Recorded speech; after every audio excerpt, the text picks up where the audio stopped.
साहेबांच्या डोक्यामध्ये का आला तर जे जागीरदार पटवारी जे जमीनदार म्हणून जे होते आणि 1990 ला सुद्धा शेतकऱ्यांच्या आत्महत्या दरिद्री गरिबी अज्ञान अहंकार आळस आणि अज्ञान हे व्यसन आणि दारिद्र्य हे त्यातल्या त्यात मराठा समाजाच्या दुर्दैवी आणि बहुजन समाजातील लोकांच्या नशिबात आहे अशा पद्धतीचा एक भाव निर्माण झालेला होता आणि म्हणून खेडेकर साहेबांनी काही कर्मचारी एकत्र त्याने संघर्ष करावा लागत होता। ते जरी क्लास 1 अधिकारी असले तरी त्यांचा वेगळा संघर्ष त्यांच्या पद्धतीने लढत असताना ज्या अनेक अडचणी आल्या म्हणून त्यांनी अकोला या ठिकाणी त्यांनी सगळे अभियंता मिळून जे क्लास 1 क्लास 2 सगळे कर्मचारी शिपायापासून ते सुपर क्लास 1 सचिवापर्यंतच्या सगळ्यांना एकत्र केलं आणि आपण काहीतरी समाजाचं देणं लागतो या भावनेतून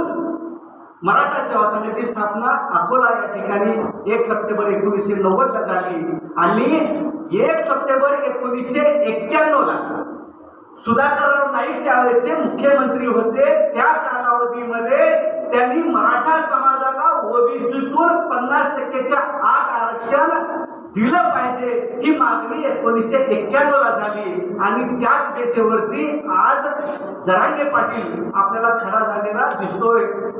अण्णासाहेब पाटील गेले परंतु आजही ती समस्या आपली कायम म्हणजे आपल्या डोक्यावरती नाचते आहे। मित्रांनो, मराठा सेवा संघाच्या बाबतीमध्ये हा लढा चालू राहील। आरक्षण एक टप्पा आहे परंतु जे शिक्षण आहे व्यवसाय आहे अंधश्रद्धा आहे दारिद्र्य आहे आळशीपणा आहे ह्याला कुठतरी आपण दूर करण्यासाठी लोकांचं दारिद्र्य घालवायचं म्हणजे पैसे वाटलं तर जाईल का? अजिबात जाणार नाही।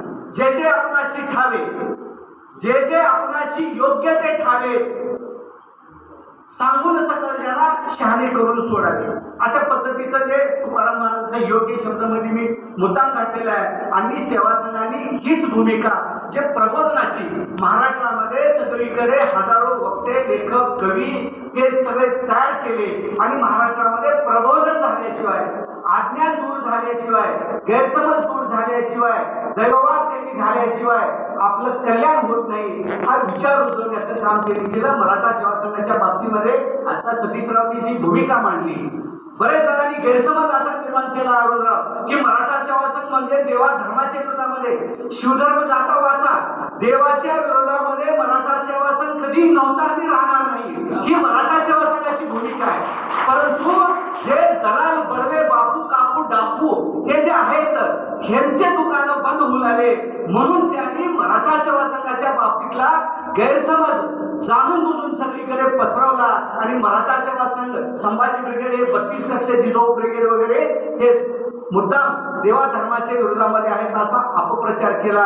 मित्रांनो, शिवधर्म जाता वाचा निश्चितपणे तुम्हाला हे सगळे गैरसमज दूर झालेले दिसतील।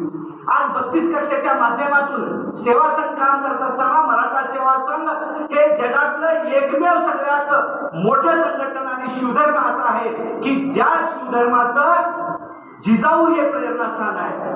जिजाऊ म्हणजे महिला हे आपल्या सेवा संघाचं आणि शिवधर्माचं प्रेरणास्थान आहे। जगामधला पहिला एकमेव हा शिवधर्म सेवा संघ आहे ज्याने जिजाऊला म्हणजेच सगळ्या स्त्रियांचं प्रतीक म्हणून जिजाऊ आहे आणि जिजाऊ जय जिजाऊ हे अभिवादन सुद्धा आपण स्त्रियांच्या प्रती आदर व्यक्त करण्यासाठी जय जिजाऊ आहे। बाकी काही याच्यामध्ये जात धर्म पंथ भेद हा विषय नाही आणि म्हणून आज जी घोषणा सुद्धा जय जिजाऊ जय शिवराय एक मराठा लाख मराठा या घोषणा तुमचं आमचं नातं काय जय जिजाऊ जय शिवराय ह्या घोषणा मराठा सेवा संघाची देण आहे। मित्रांनो, मराठा सेवा संघाचं म्हणणं एकच आहे की आपल्या डोक्यातला मेंदू आपल्या इशाऱ्यावर चालला पाहिजे।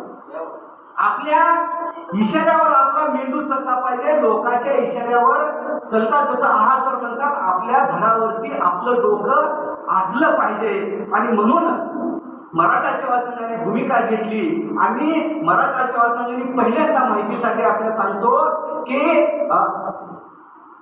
19 फेब्रुवारी 1630 ही जन्मतारखेचा वाद मराठा सेवा संघाने आपले विलासरावजी देशमुख साहेबांच्या पाठीमागे इतिहास संशोधनाची एक समिती नेमवली आणि तो वाद मिटवला आणि 19 फेब्रुवारी 1630 ही शिवजयंतीची तारीख निश्चित करून 1996 पासून शिवनेरीवरती महाराष्ट्राच्या वतीनं मुख्यमंत्र्याला बोलवून 1996 पासून ही परंपरा शासनाच्या वतीने जयंती साजरी करण्याची चालू झाली। त्यामध्ये मराठा सेवा संघाचा सिंहाचा वाटा नव्हे, सेवा संघानेच ते म्हणजे भाग पाडला म्हणायला काही हरकत नाही।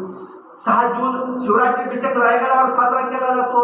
14 मे शंभूराजाची जयंती पुरंदर किल्ल्यावरती साजरी केली जाते आणि 12 जानेवारीला जे 11,000 कोटीचं स्वप्न जिजाऊ सृष्टीचं पाहिलेलं आहे त्यापैकी आता 150 कोटी रुपये त्या ठिकाणी खर्चून विविध प्रकारचे संशोधन असतील आणि मोठे हॉस्पिटल वगैरे असतील तेही त्या ठिकाणी चालू झालेले आहेत आणि 2 फेब्रुवारीला आपण तुकाराम महाराजांची जयंती साजरी मला करावे प्रसन्न सर्व सिद्धीचे कारण। बाकी सतीशरावांनी त्या विषयामध्ये मी काही हे करणार नाही। जिजाऊचं तैलचित्र, जिजाऊचं चित्र सुद्धा नव्हतं मित्रांनो। खेडेकर साहेबांनी जिजाऊचं चित्र आपल्याला शशिकांत डोंगरे आवळाचा त्याला बनवायला लावलं आणि त्यावेळेला इतिहास संशोधकाच्या शासनाच्या कमिटी पुढे ते ठेवलं गेलं। त्यावेळेला कोणीतरी म्हणलं की हे जिजाऊचे चरित्र एका नाव सांगणार नाही, त्याने म्हणले हे काल्पनिकच आहे, हे काल्पनिकच आहे। खेडेकर साहेब म्हणले सरस्वती चित्र काढा तुझा का बाप गेलता का म्हणले हे काल्पनिक आहे, तिथे का फोटो काढा गेलता का तुझा पप्पा। म्हणजे जिथं तिथं हर गोष्टीला जो म्हणजे एक वेगळा आयाम देण्याचं काम जे दुर्दैवानं केलं जात होतं त्याला कुठेतरी लगाम घालण्याचं काम मराठा सेवा संघाने वैचारिक पद्धतीने केलं। मराठा सेवा संघाने 18 जिल्ह्यामध्ये वसतिगृह पूर्ण आहे।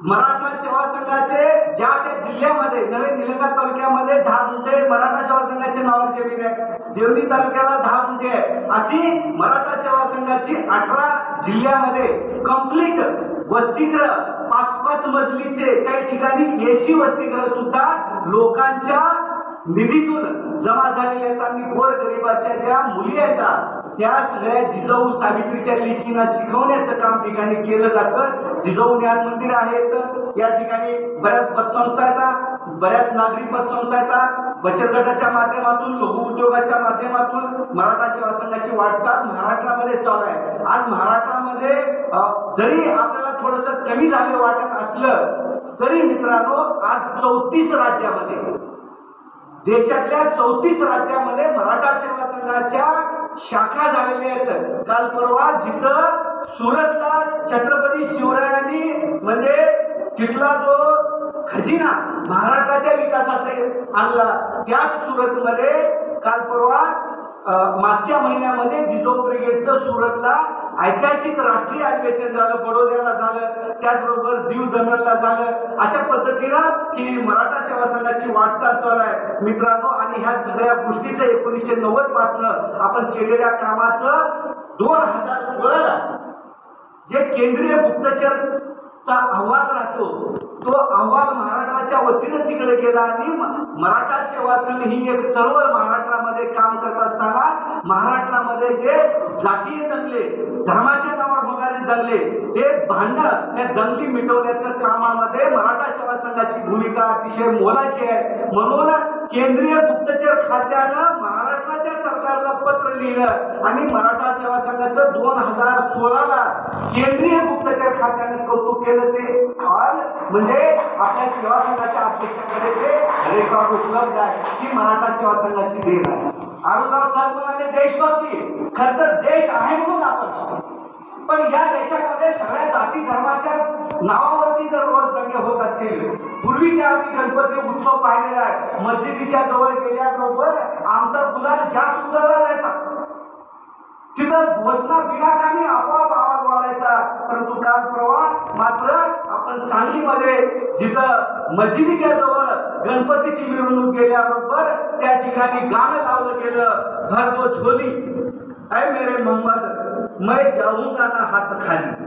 हे सर्व धर्म संभावाचं जे बीजारोपण करण्याचं काम मराठा सेवा संघाने केलं मित्रांनो। हे राजकारणी तुमच्या आमच्या म्हणजे डोक्यावरती हे जे धर्मांधतेचं भूत, जातीयतेचं भूत लादून त्यांच्या पोळ्या भाजून घेण्याचं काम करतात. म्हणून आपण सर्वांनी त्यापासून मुक्त झालं पाहिजे. शिक्षण हे वाघिणीचं दूध आहे. म्हणून